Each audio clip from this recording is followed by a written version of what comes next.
अंधेरा कमरा, धूल के कण हवा में तैर रहे हैं। तुम एक टूटी हुई कुर्सी पर बैठे हो।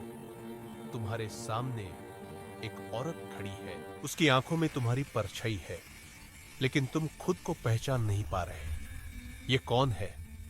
ये हारा हुआ खोखला इंसान कौन है? यह कहानी तुम्हारी है, और यह उस मनोवैज्ञानिक गलती की कहानी है जो तुमसे तुम्हारी सारी शक्ति छीन लेती है। यह गलती प्यार नहीं है, यह देखभाल नहीं है, यह समर्पण भी नहीं है। यह एक जाल है, एक ऐसा जाल जो तुमने खुद बुना है अपनी भावनाओं के धागों से।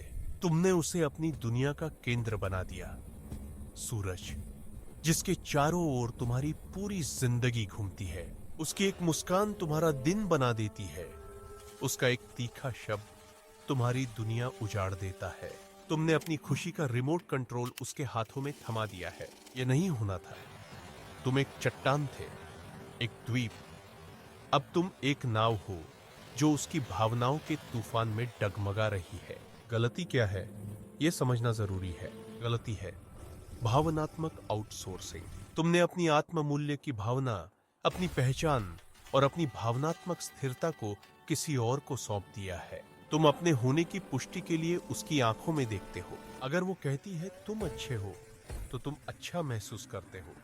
अगर वो चुप है, तो तुम खुद पर शक करने लगते हो।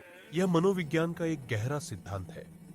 इंसान को उस चीज पर शक्ति मिल जाती है जिसे हम सबसे ज्यादा चाहते हैं, और तुमने उसे यह स्पष्ट कर दिया है कि तुम उसकी स्वीकृति, उसका सत्यापन चाहते हो। यह उसे तुम्हारे भावनात्मक जगत की रानी बना देता है।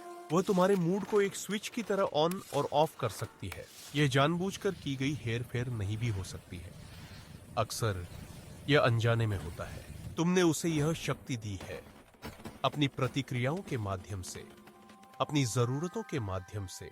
सोचो, एक लड़का रोहन, आत्मविश्वास से भरा, अपने शौक, अपने दोस्त, अपनी एक दुनिया। फिर उसकी जिंदगी में अनाया आती है, एक आकर्षक, मजबूत व्यक्तित्व।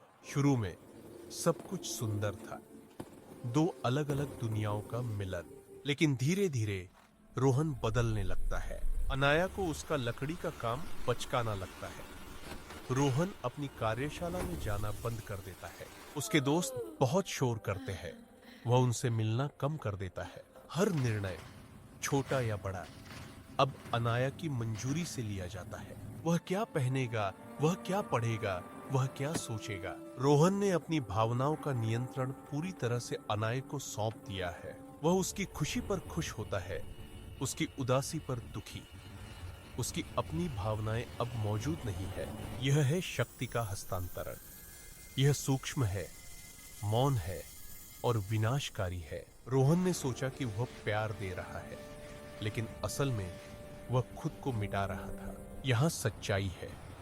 असली आकर्षण शक्ति में नहीं, बल्कि आत्मनिर्भरता में है। एक औरत एक ऐसे पुरुष की ओर आकर्षित होती है जिसकी अपनी एक दुनिया हो, न कि वह जो उसकी दुनिया में बसना चाहता हो। उसे एक साथी चाहिए, एक अनुयायी नहीं। तो तुम इस शक्ति को वापस कैसे लेते हो? इसका मतलब उसे छोड़ना या उससे नफरत करना नहीं है। इसका मतलब है खुद को वापस पाना। अपनी भावनात्मकता का स्रोत फिर से अपने अंदर खोजो।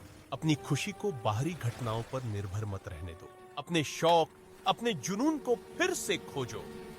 वो चीजें जो तुम्हें तुम बनाती हैं। अपनी राय रखो, भले ही वह उससे अलग हो। असहमति अनादर नहीं है। अपनी सीमाओं को परिभाषित करो। यह जानना कि तुम कहां समाप्त होते हो और दूसरा कहां शुरू होता है।